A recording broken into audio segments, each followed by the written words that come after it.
Everyone, this is Tanu Chandel and इस video में हम लोग माइनिंग के बारे में पढ़ेंगे विच इज़ अ सब topic of chapter number 5 primary activities. अगर आपको इस चैप्टर के नोट से इंपॉर्टेंट क्वेश्चंस एंड आंसर्स चाहिए तो आप मेरी ब्लॉग साइट पर विजिट कर सकते हो। लिंक मैं नीचे डिस्क्रिप्शन बॉक्स में दे दूंगी। तो अब हम लोग अपने टॉपिक पर आते हैं विच इज़ माइनिंग। तो सबसे पहले हम लोग माइनिंग की डेफिनेशन को देख लेते हैं। ऑल दो डेफिनेशन आप लोगों की बुक में नहीं गिवन है, बट स्टिल अगर आप टॉपिक को अच्छे से समझना चाहते हो तो डेफिनेशन जानना आप लोगों के लिए ज़रूरी है। माइनिंग का मतलब होता है जो मिनरल्स होते हैं ना, मिनरल्स जैसे कि आयरन, गोल्ड, डायमंड, कॉपर, इनको अर्थ से एक्सट्रैक्ट करना। अब ये जितने भी मिनरल्स मैंने आप लोगों को भी बताए लाइक आयरन, गोल्ड, है ना, डायमंड, तो आप इनको अपनी एवरीडे लाइफ में कैसे देखते हो अपने आसपास। गोल्ड को आप देखते हो ज्वेलरी की फॉर्म में, आयरन को आप बहुत सारी चीज़ों में यूज़ होता हुआ देखते हो like tables, chairs, fridge, machines, बहुत सारी जगह पर जो है हम लोग आयरन का यूज़ करते हैं। डायमंड्स को आप लोग रिंग्स में देखते हो, राइट। बट ये जितने भी मिनरल्स हैं ये नेचर में आपको ऐसे नहीं मिलते। नेचर में आपको मिनरल्स ये कुछ इस तरीके के मिलते हैं। ये जो आप यहाँ पे देख रहे हो ये है एक आयरन ओर की माइन, राइट। एंड आप लोग यहाँ पे देख सकते हो कि ये जो आयरन ओर है ये कैसे सॉइल के साथ मिक्सड है। इसकी बहुत प्रोसेसिंग होती है इंडस्ट्रीज में जाके, तब जाके ये ऐसा बनता है जैसा हम लोग इसको देखते हैं। ये है यहाँ पे गोल्ड की माइंस। तो ये यहाँ से जो है हम लोग गोल्ड को एक्सट्रैक्ट करते हैं, फिर प्रोसेस करके इसकी ज्वेलरी को बनाते हैं। तो इन मिनरल्स को ऐसे अर्थ की सरफेस से एक्सट्रैक्ट करने के प्रोसेस को ही हम लोग माइनिंग बोलते हैं। अब हम लोग आते हैं जहाँ से आपकी बुक में ये टॉपिक स्टार्ट है। बुक में ये टॉपिक स्टार्ट है आप लोगों का यहाँ से। The discovery of minerals in the history of human development is reflected in many stages in terms of copper age, bronze age and iron age. समझते हैं चलो अब इस टॉपिक को, इस लाइन को।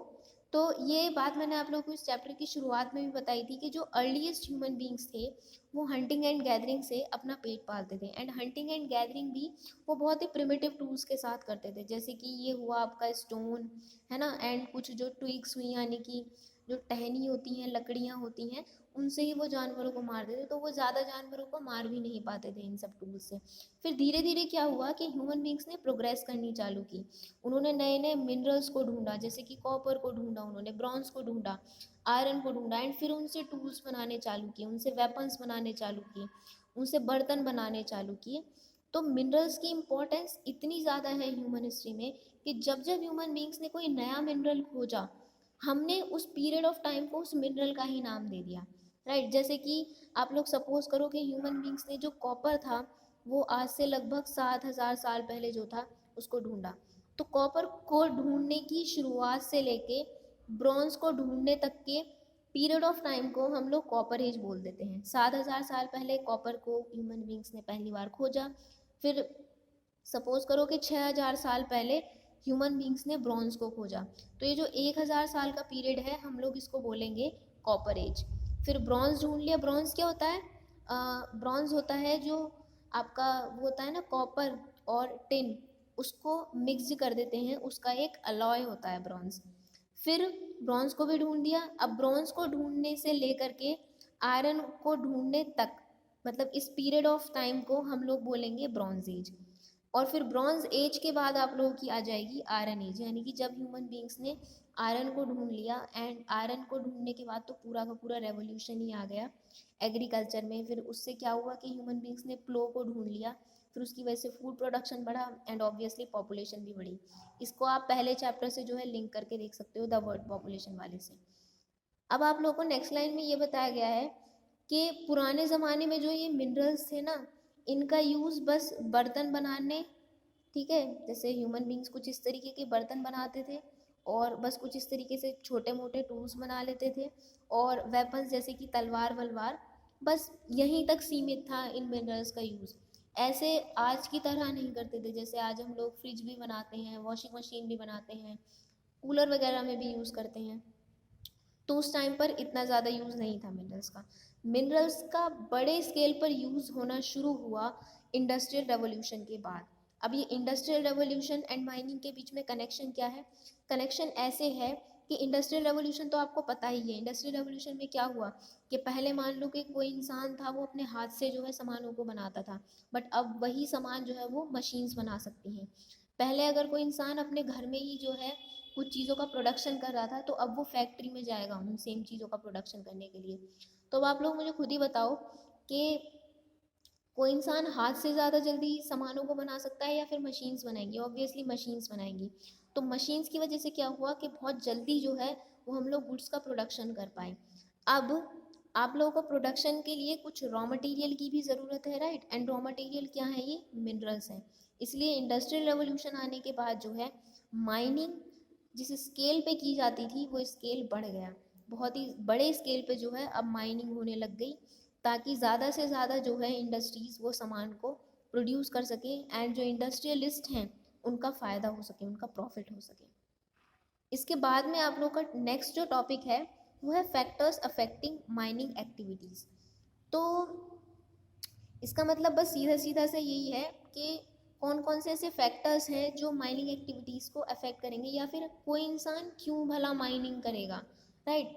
तो इसको समझने के लिए बेसिकली पहली बात तो खैर ये जो फैक्टर्स हैं ये दो पार्ट्स में डिवाइड किए गए हैं, physical factors and economic factors.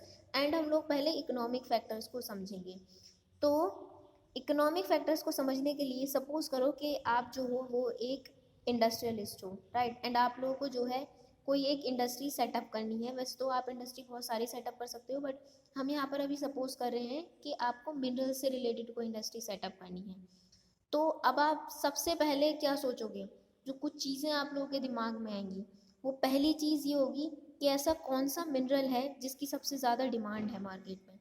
तो सबसे ज़्यादा डिमांड वैसे हमेशा आयरन एंड स्टील की रहती है। क्यों? क्योंकि आयरन एंड स्टील के बिना कुछ है ही नहीं। अगर कोई और भी इंसान किसी और तरीके की इंडस्ट्री को सेटअप कर रहा है तो उसको मशीन्स की ज़रूरत पड़ती है। एंड मशीन्स में क्या यूज़ होता है? आयरन। तो सबसे ज़्यादा डिमांड आप सोच लो कि आयरन एंड स्टील की है। तो आप लोगों ने डिसाइड किया कि चलो मैं आयरन एंड स्टील इंडस्ट्री को सेटअप करूँगा। एंड उसके लिए मुझे क्या चाहिए? Iron ore and coal. ठीक, ये चीज़ दिमाग में सेट हो गई। अब उसके बाद में आप लोग क्या देखोगे कि अच्छा चलो ये तो हो गया, अब क्या मेरे पास इतना पैसा है कि मैं इसका पूरा इंफ्रास्ट्रक्चर जो है वो डेवलप कर पाऊँगा? यानी कि जो मशीन्स यूज़ होंगी माइनिंग के लिए उन सब में जो खर्चा आएगा, क्या मेरे पास इतना पैसा है? चलो ये क्राइटेरिया भी फुलफिल हो गया। फिर तीसरी चीज़ आप सोचोगे कि क्या टेक्नोलॉजी है इंडिया के पास इस आयरन ओर को माइन करने की इन माइंस में से, या फिर कोल को माइन करने की? तो ये सोचोगे आप। चलो ये क्राइटेरिया भी फुलफिल हो गया। फिर आप लोग लेबर एंड ट्रांसपोर्ट कॉस्ट के बारे में सोचोगे।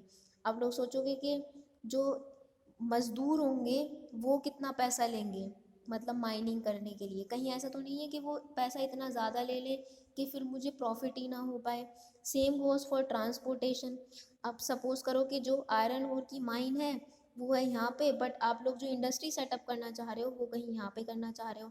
तो इस आयरन ओर को जो है आप लोगों को इस माइन से लेके इंडस्ट्री तक पहुंचाने के लिए ट्रांसपोर्टेशन की ज़रूरत पड़ेगी। तो आप लोग ये देखोगे कि कहीं ये ट्रांसपोर्टेशन कॉस्ट इतनी तो नहीं आ रही कि मेरा प्रॉफिट भी जो है वो चला जाए इसकी वजह से, ट्रांसपोर्टेशन कॉस्ट की वजह से।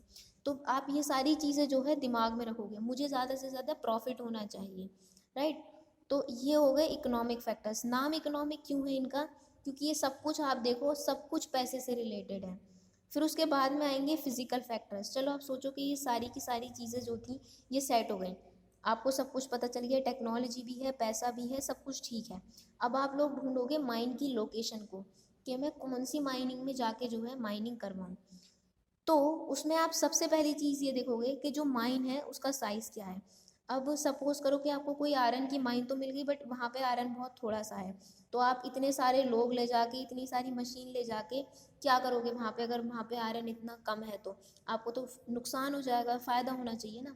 फिर आप लोग देखोगे ग्रेड, यानी कि जो भी कोई मिनरल है, जैसे मैंने आप लोगों को ये यहाँ पे भी दिखाया था, ये जो भी कोई मिनरल है इसमें जो आयरन या फिर इसमें जो ओर है, ये जो आयरन का ओर है इसमें जो मिनरल है उसका कंटेंट कितना है।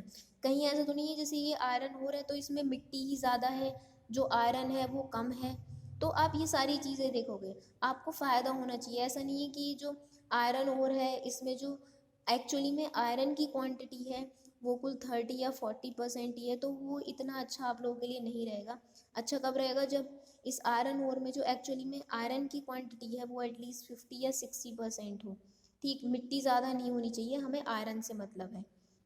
फिर ये भी हो गया। अब इसके बाद में आप लोग क्या देखोगे, जो लास्ट चीज़ बचेगी वो होगा मोड ऑफ ऑकरेंस।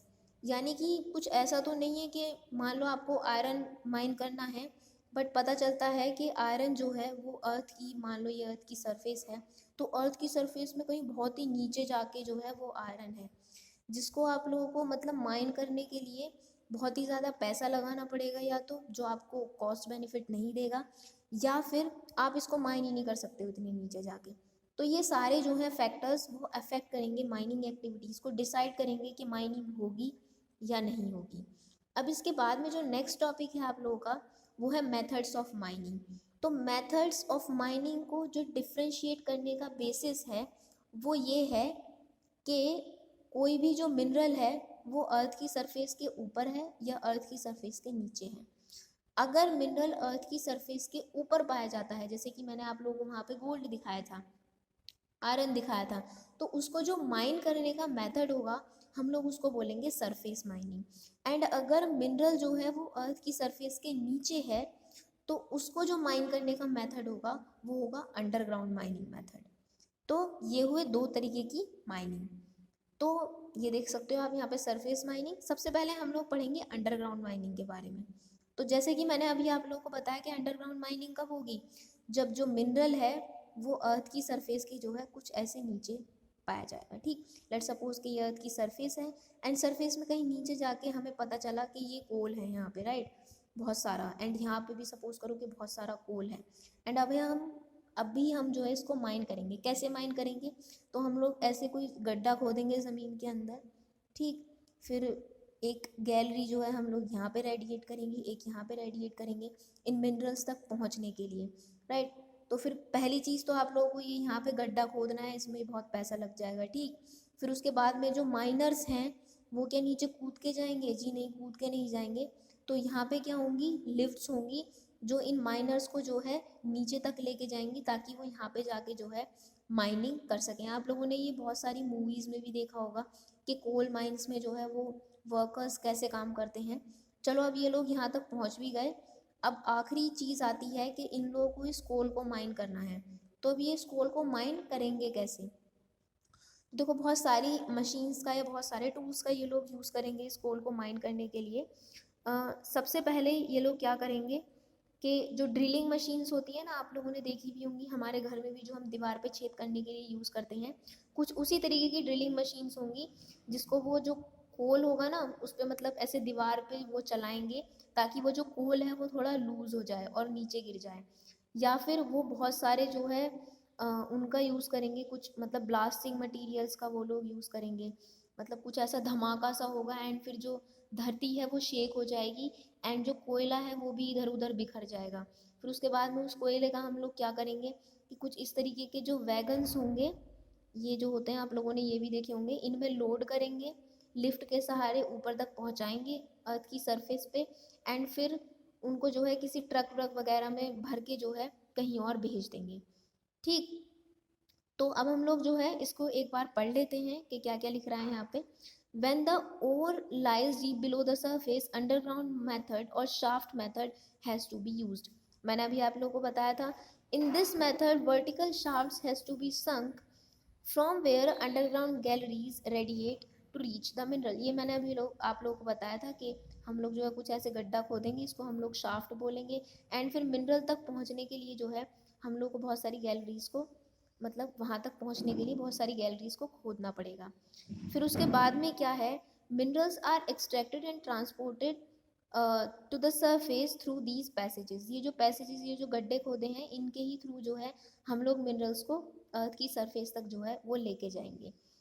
फिर इसके बाद में बताया गया है it requires specially designed lifts. मैंने आप लोगों को बताया कि लिफ्ट्स के सहारे ही जो है वो माइनर्स नीचे आएंगे।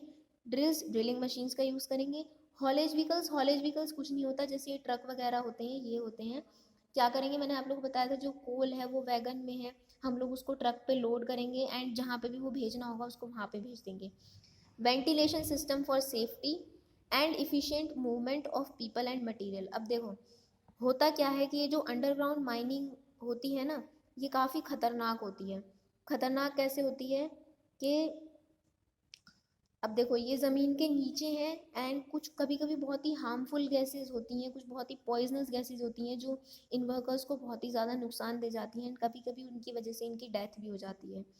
अब ये लोग हमेशा कोल को माइन करते हैं तो फिर क्या होता है कि बहुत सारी धूल जो है उसका इन लोगों को सामना करना पड़ता है, तो बहुत सारी रेस्पिरेटरी डिसीज़ जो होती हैं वो ये लोग डेवलप कर जाते हैं, लाइक अस्थमा वगैरह, जो इनकी हेल्थ के लिए बहुत ही ख़राब होता है। एंड कभी कभी क्या होता है कि ये जो माइंस होती हैं अंडरग्राउंड माइंस, इसमें फ्लडिंग आ जाती है। फ्लडिंग क्यों आ जाएगी, देखो ये माइंस भी नीचे ही है ज़मीन के नीचे, एंड ज़मीन के नीचे पानी भी मिलता है, राइट, ग्राउंड वाटर भी मिलता है। तो कभी कभी कहीं से पानी आ जाता है एंड जो माइनिंग है, जो माइन है उसमें भर जाता है। अब आप सोचो यहाँ पे पानी भर गया तो बेचारे वर्कर्स जो हैं वो लिफ्ट के सहारे ऊपर कैसे पहुँच पाएंगे। आप लोग सुनते भी होंगे, बहुत सारे केसेस होते रहते हैं ऐसे इंडिया में, तो जहाँ पे बहुत सारे बेचारे जो वर्कर्स हैं वो मर जाते हैं। एंड और क्या हुआ था, हाँ बस केविंग इन और दिया हुआ है यहाँ पे। केविंग इन का मतलब क्या होता है कि कभी कभी क्या होता है कि अब आप सोचो कि ये ज़मीन के नीचे जो है मिनरल्स को माइन कर रहे हैं, तो ये ज़मीन जो है ये अंदर से खोखली होती जा रही है, तो ये ऊपर वाली जो ज़मीन है ये कभी कभी नीचे की तरफ आ जाती है, धंस जाती है नीचे, जिसकी वजह से भी अगेन बहुत सारे लोग जो होते हैं वो बेचारे मर जाते हैं। तो इन सब की सेफ्टी के लिए, लोगों की सेफ्टी के लिए आपको एक्चुअली में बहुत पैसा उठाना पड़ता है। तो इसी वजह से जो है ये अंडरग्राउंड माइनिंग मेथड थोड़ा सा कॉस्टली भी होता है, महंगा भी होता है। इसको अब आप लोग खुद भी पढ़ सकते हो, मैंने समझा दिया है सब कुछ, एक बार फिर से खुद पढ़ लेना। इसके बाद में है सरफेस माइनिंग। ऑब्वियसली जब कोई भी जो मिनरल है वो अर्थ की सरफेस के ऊपर मिलेगा, उसको जो माइनिंग करने का मेथड होगा उसको हम लोग बोलेंगे सरफेस माइनिंग। इसको ओपन कास्ट माइनिंग भी बोला जाता है, क्यों, क्योंकि भाई खुला हुआ है सब कुछ। It is the easiest and cheapest way of mining minerals that occur close to the surface. बहुत ही ईजी है एंड चीप भी है। क्यों होगा ईजी एंड चीप, क्योंकि अंडरग्राउंड माइनिंग मेथड बहुत कॉस्टली भी है एंड ईजी भी नहीं है, थोड़ा टफ भी है वो, right. Overhead cost such as safety precautions and equipments is relatively low in this method. Underground mining में तो दुनिया भर की झंझट थी कि आपको लिफ्ट लेके जानी है नीचे तक, फिर वर्कर्स की सेफ्टी का भी बहुत ज़्यादा ध्यान रखना है। बट यहाँ पे आपको कुछ भी नहीं करना, कुछ खास इक्विपमेंट्स की कुछ खास इक्विपमेंट्स की भी जो है आपको ज़रूरत नहीं है। The output is both large and rapid. मतलब ज़्यादा भी आप माइन कर सकते हो एंड जल्दी भी आप माइन कर सकते हो। अंडरग्राउंड माइनिंग में क्या है, मैंने आप लोगों को बताया कि कोई भी जो मिनरल है, लेट सपोज कि अर्थ की सरफेस के नीचे है, तो आप इसको पूरा भी माइन नहीं कर सकते हो। क्यों, पूरा माइन कर लोगे तो ये ज़मीन जो है ना वो नीचे से धंस जाएगी, ठीक। तो इसीलिए जो है यहाँ पर आपको आउटपुट जो है वो ज़्यादा बताया जा रहा है ओपन कास्ट माइनिंग में। आप लोग देख सकते हो इस पिक्चर में भी कि कितनी आराम से जो है हम लोग यहाँ पे माइन कर रहे हैं। कुछ खास झंझट की ज़रूरत नहीं है, बस ट्रक में ऐसे लोड किया, ये जो मशीन्स हैं ये आराम से लोड कर रही हैं, कुछ खास झंझट ही नहीं है अंडरग्राउंड माइनिंग की तरह।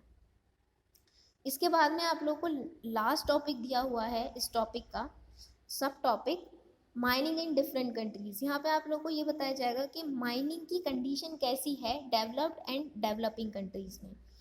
तो पहली लाइन आप लोगों की दी हुई है इसमें कि जो डेवलप्ड कंट्रीज हैं they are returning from mining, processing and refining stages of production due to high labour cost. इस पूरे ही टॉपिक को समझने के लिए आप लोगों को इसको लिंक करना पड़ेगा, जो मैंने आप लोग को चैप्टर नंबर 3 पढ़ाया था ना, पॉपुलेशन कंपोजिशन, उससे, जिसमें मैंने आप लोगों को ये बताया था कि जो डेवलप्ड कंट्रीज़ है ना वर्ल्ड की, जैसे कि नॉर्थ अमेरिका में यूएसए वगैरह हुआ, या फिर कुछ यूरोपियन कंट्रीज़, या फिर जापान, तो इनमें एक प्रॉब्लम चल रही है, वो ये है कि इनकी पॉपुलेशन में जो बूढ़े लोग हैं उनकी जो संख्या है वो बढ़ती जा रही है, राइट, एंड जो जवान लोग हैं उनकी संख्या कम होती जा रही है। इसका उल्टा इफेक्ट ये है, आप लोग जानते हो कि जो बूढ़े लोग हैं वो काम नहीं कर सकते ज़्यादा, राइट, एंड जो जवान लोग हैं वो यंग होते हैं, एनर्जेटिक होते हैं, तो वो ज़्यादा काम कर सकते हैं। अब डेवलप्ड कंट्रीज़ में पहली कंडीशन तो ये है कि बूढ़े लोग ज़्यादा हैं, काम करने वाले लोग कम हैं, एंड जो लोग काम करने वाले भी हैं वो लोग भी ऐसे माइनिंग वगैरह जैसे काम नहीं करना चाहते, राइट, वो उनके स्टैंडर्ड ऑफ लिविंग को सूट नहीं करता, या फिर वो ऐसे काम करना चाहते हैं जैसे मतलब बड़ी बड़ी कंपनीज में सीईओ वगैरह, छोटे मोटे काम ये लोग नहीं करना चाहते। तो यहाँ पर जो माइन का मालिक होगा उसको नुकसान ये होता है कि बहुत ही कम लोग मिलते हैं उसको ऐसे जो कि काम करेंगे, ठीक। अब ये लोग जितने पैसे मांगते हैं माइनर को उतने ही पैसे देने पड़ते हैं, क्योंकि उसके पास कोई ऑप्शन नहीं है, माइन के मालिक के पास, उसको इन लोगों को इतने पैसे ही देने पड़ेंगे। प्लस यूएसए वगैरह में स्टैंडर्ड ऑफ लिविंग बहुत ज़्यादा हाई है, थोड़े पैसों में आपका काम नहीं चल सकता, तो इसलिए भी जो है ये ज़्यादा पैसे मांगते हैं लेबरर्स। बट डेवलपिंग कंट्रीज़ में क्या है, डेवलपिंग कंट्रीज जैसे इंडिया हुई, चाइना हुई, हमारे पास जो है बहुत ही बड़ी लेबर फोर्स है। हमारी पॉपुलेशन में बूढ़े लोगों की संख्या कम है और जवान लोगों की ज़्यादा है। एंड वो जवान लोग भी क्या हैं, अनएम्प्लॉयड हैं, अनएम्प्लॉयमेंट बहुत ज़्यादा है डेवलपिंग कंट्रीज़ में। तो यहाँ पर उसी माइनिंग के काम को करने के लिए हज़ारों लोग तैयार हो जाएंगे, एंड फिर उनको परसुएट करना भी काफ़ी आसान होगा माइन के मालिक के लिए, मतलब कि कितने पैसे वो लोग जो है वो माने वो लेंगे। ठीक, यहाँ पे कंपटीशन रहेगा कि मैं इतने कम पैसों में कर दूंगा, मैं इतने कम पैसों में कर दूंगा। तो इसीलिए जो माइन के मालिक हैं, जो माइनिंग एक्टिविटीज़ हैं, वो डेवलपिंग कंट्रीज़ में शिफ्ट होती जा रही हैं, क्योंकि जो लेबर की कॉस्ट है वो बहुत ही कम है यहाँ पे। यही आप लोगों का इस पूरे के पूरे टॉपिक में लिखा हुआ भी है। फिर several countries from Africa and few south America and Asian countries have over 50% of the earnings from minerals alone. अब ये जितनी भी कंट्रीज बताई गई हैं ना, कॉन्टिनेंट्स बताए गए हैं आपको, जैसे कि Africa, south America and Asia, तो ये बहुत ही जो है अंडर डेवलप्ड कंट्रीज़ हैं, स्टैंडर्ड ऑफ लिविंग बहुत ही ख़राब है, बहुत ही पुअर कंट्रीज़ हैं इन कॉन्टिनेंट्स में बहुत सारी। जैसे कि अगर आप अफ्रीका में भी देखोगे, स्पेशली ये जो वेस्ट अफ्रीका है यहाँ पे, तो यहाँ पे गोल्ड की माइनिंग जो है वो बहुत ही ज़्यादा प्रेवलेंट है। एंड अगेन बहुत कम पैसा लेते हैं ये लोग, यहाँ के जो लेबरर्स होते हैं, तो माइनिंग एक्टिविटीज़ यहीं पे शिफ्ट होती जा रही हैं। फिर कुछ साउथ अमेरिकन कंट्रीज जैसे कि बोलीविया वगैरह हो गई, यहाँ पे भी जो है मिनरल्स काफ़ी पाए जाते हैं, एंड माइनिंग एक्टिविटी यहाँ पे भी बहुत ज़्यादा प्रेवलेंट है। एंड कुछ एशियन कंट्रीज जैसे कि इंडिया, चाइना, पाकिस्तान वगैरह, तो इन कंट्रीज़ में माइनिंग इतनी प्रेवलेंट है कि मतलब यहाँ की लगभग 50% से भी जो ज़्यादा इनकम है इन कंट्रीज़ की, वो माइनिंग एक्टिविटीज़ से ही आती है। So this was all about this topic. I hope कि आप लोगों को अच्छे से समझ में आ गया होगा। Thank you and have a great day.